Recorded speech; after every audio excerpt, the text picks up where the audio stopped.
Hi, and welcome to More Human, More Resources, the HR podcast for entrepreneurs. I'm Vicki Brown, your host and CEO of Vidamaneo Enterprises.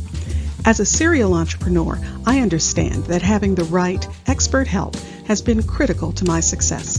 That's why I'm dedicated to telling you, in plain language, what's going on in the world of HR that might impact your business and what you need to do about it, with real actionable tips to help you master that list of must-dos and grow your leadership muscle. First things first, the information contained in this podcast is provided for general purposes only and is not to be considered legal advice. Your decision to adopt or not adopt any practice or procedure mentioned in this podcast is solely yours, and we bear no responsibility for the outcome. We urge you to always consult legal counsel and other appropriate licensed professionals. And with that, let's get into the show.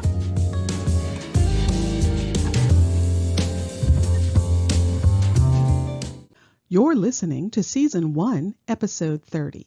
In this week's episode, our question of the day is what to do when your employee refuses to return company equipment. We've all been in this situation. An employee who's leaving, either by their own choice or yours, has a company laptop or cell phone, or hasn't paid back a company loan or advance. How can you get the equipment or money back? Well, first up, the equipment versus outstanding loan or advance are two different situations. So let's talk about loans and advances first. My advice? Don't do either. I know sometimes heartbreaking situations come up, and you, with your big heart, want to do everything possible to help that high-performing employee. But you have to keep in mind that what you do for one person, you have to have available for everyone, even that not so high-performing employee. And also keep in mind that if you do decide to do either a loan or an advance, you really should have a contract that lays out the repayment requirements and what happens if the person leaves before the amount is repaid. Which brings us to the question I am most often asked. Can I just take the balance out of their final paycheck? And while I know that sounds reasonable, after all, they owe the company money and the company owes them their final pay, so why not just do a deduction and even everything out? Yep, sounds simple, but unfortunately, it isn't.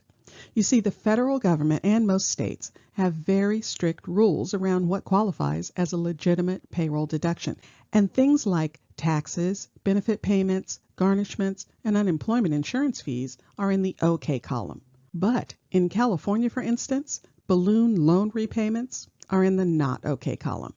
You can only deduct the amount of one installment payment. And even if your state doesn't have any guidelines, you have to be careful with the federal laws. You can't deduct so much from someone's pay that the remaining amount results in less than the minimum wage. In both cases, you need the employee's written authorization to make any deduction. So again, back to providing the employee a loan or advance agreement to sign. And remember, since it is a contract, it really should be drafted by an attorney. I personally wouldn't feel comfortable taking a 2-paragraph page to court to defend my right to be repaid, because that could very well be the outcome, having to defend your position in court, probably small claims court, but court nonetheless. So again, my advice? Don't do loans or advances. Set up a retirement account, like a 401k with a loan provision. That way, the employee is contributing their own money, and if they find they're in a bind, they can tap their 401k account and pay it back instead of your company. And it takes you out of the mix around having to make a judgment of if the loan is allowed or not. It's a much cleaner situation for everyone. Okay, on to the equipment question. Well, this is a cloudier situation. Of course, whenever you hand over a piece of equipment, you should have a checkout procedure that includes providing a copy of your equipment policy and a form both outlining exactly what equipment was given with serial numbers, etc., and expectations around keeping the equipment safe and in good working order.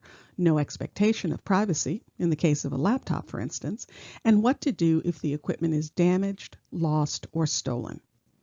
But what happens when, even with all that, they don't return the equipment? Well, I go back to the push and pull between state and federal laws around deductions. You'll have to check your state's specific laws to see if you can make a payroll deduction. But again, even if you find that you can't, you still have to contend with the federal laws around deductions and minimum wage levels. So, before you just decide to make that deduction, you should definitely check with counsel to see what options are available to you. Another option is to invoice the employee for the unreturned equipment, and if they don't pay, then you could pursue them in court. Again, usually small claims court. But before you get to that point, try to do everything possible to make it easy for your equipment to make it back to you. Provide a shipping label, or better yet, send a messenger to pick it up. This is the best option when you're talking about something like a laptop or computer. You don't want it floating around on a delivery truck somewhere with company information on it. Which brings me to another point.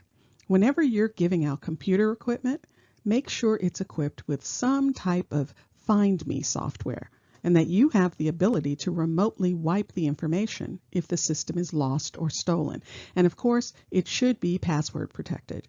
And keep in mind, this information is related to non-exempt level employees. According to the Department of Labor, under no circumstances are you allowed to deduct the cost of equipment from exempt level employees' final pay. So, take a moment to consider before you allow payroll advances or loans, and also take steps to protect the company before you hand out that piece of equipment.